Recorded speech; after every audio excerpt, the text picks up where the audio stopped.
Welcome to ChefZahi.com. Today we went to the Turkish market in Maybachufer, Kreuzberg, Berlin. We are going to make Shakshuka. It is a pan, spicy tomato sauce, and tried eggs in the middle. But since we're vegan, I have developed a special way to replace the egg. Let's see what we're going to buy. One of the nice things about eating organic, eating healthy, eating sustainable is also eating regional. So this tomato growing here in Germany, not far from where we are right now in Berlin, that also means that they can pick them up when they're riper. They don't have to stay that long in storage, they don't have to go a long way until they're being sold.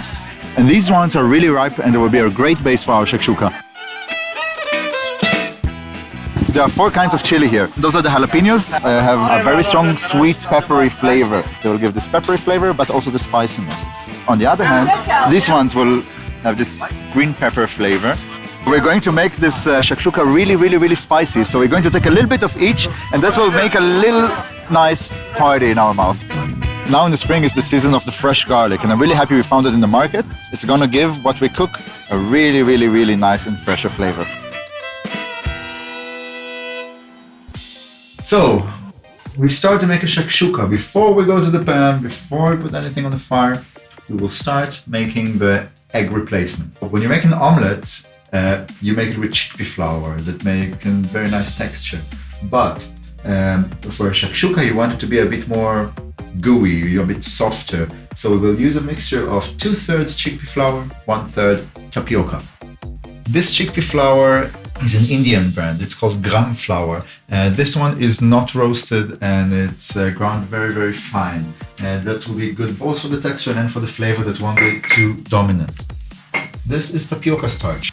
I put half of the amount that I put of chickpea flour together in one bowl. Then I add a little bit of salt. If you want to get a more eggy flavor, you can season it with kala namak salt, with black Indian salt. I add a little bit of turmeric for just for the color, make it nice and yellow. Really a tiny bit, and around half a teaspoon of baking powder. Mix all the dry materials, all the powders, and then I will add around 2/3 of the amount. I use this cup for measuring. Always use one type of measuring so you can be a bit accurate with that. I use 1 of chickpea flour, half tapioca starch. Now I'll put 1 of water. Could be that I will need to add a little bit afterwards.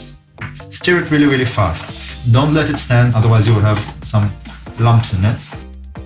Already I can tell that it's too thick, so I will add another 1/3 of the glass and I will keep on whisking it. It should be like a thick pancake batter. Not too thick, not too thin. Basically the same consistency as a whisked egg.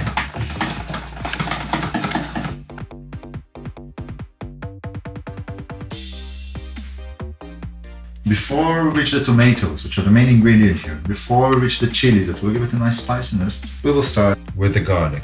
As you see, I already peeled some garlic. I personally love lots of garlic in my shakshuka, but to make sure that everything will still have some flavor of garlic, of fresh garlic, and not over frying it, we're going to immerse it in warm oil for around 10 minutes.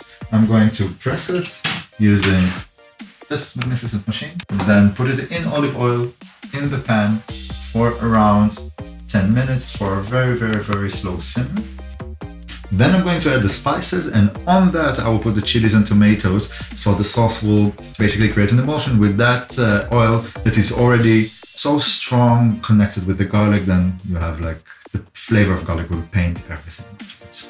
So we're going to start chopping the chilies. What we're going to start with is this red jalapeno. I personally try the chilies before I put them in the pan, and I want to put them without the seeds. I'm going to cut them like this. The seeds stay in like a fillet of the chili pepper, and here's the last one, and this goes to the waste. Once I will taste it, I will know if you need 1 or we need more. It's not very hot, it's very peppery, so I think I might add one of the green ones as well. The chilies, I want them to be in small pieces but not diced, so like you will feel them when you chew on them. So I'm going to cut this thin slices and they will go in the oil. Some people like it spicier, some people like it less spicy. You can take some of these and just put them as they are. You just poke a little hole in them so they won't explode and they will absorb a bit of the sauce. You see? You impale them on your knife, you take it off. And those, if someone wants it a bit spicy, he can take half of this chili or the entire chili and eat it by himself. These ones are spicier than this. Put the chili in here. I will season it. Moroccan red pepper, you see, is more coarse than the Hungarian one. This one I buy in the market in Israel. It's a very intense flavor. Second spice is cumin with a very nice flavor. I'm going to sprinkle some on top and then I'm going to mix it. As you see, it's already a bit simmering, which means that it's soon to be the time for the tomatoes.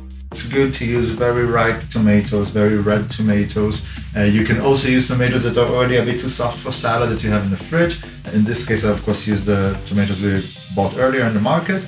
I chose the softest ones, as you see, like they don't have this like whitish circle on the sides. They're very ripe, they're very red, they're very juicy, perfect for making a sauce. You cut them to 8. Here I'll put something like 6 tomatoes, and then I'm going to add them in. The moment I'm adding them in, then it will be time to increase the flame. Now that goes right in here.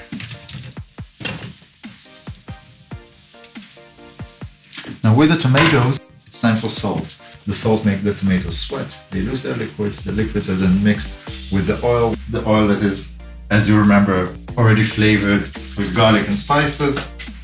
And this is the base for the wonderful sauce that we're going to have. Now I'm going to give a nice stir to the tomatoes, and if you'll see, like the flame is high and you see the tomatoes are already sweating the liquids and the emulsion is already created. The oil is absorbed in the juice of the tomatoes. The garlic is not too fried, but it still smells like nicely fresh garlic. And it's all, you see the tomatoes are already soft. I can also smash them a bit with my wooden spoon. And the sauce is about to be ready in maybe 3-4 minutes to take the eggs. Now it's the time for the eggs, for the egg replacement that we made earlier. As you see, the sign for it, when you look at the sauce, when I take it like this, you see it goes away from the pan and creates these islands. That means that it's thick enough to receive this. Now what I'm going to do, I'm going to create little holes. So I'm taking a little hole here and I'm pouring some of the mixture. Now this is going to be nice and hard. We'll have a similar texture to a fried egg or to a cooked egg yolk. As you see, I create some little bubbles that we can then dip the bread in and take them with the sauce. It will be nice, it will absorb the flavors of the sauce and have a nice mixture between that and the tomatoes and the garlic. Normal eggs you not always cover it, it depends on the texture of the egg yolk that you want. In this case I will have to cover it to make sure that the upper side of the egg replacement would get hard as well.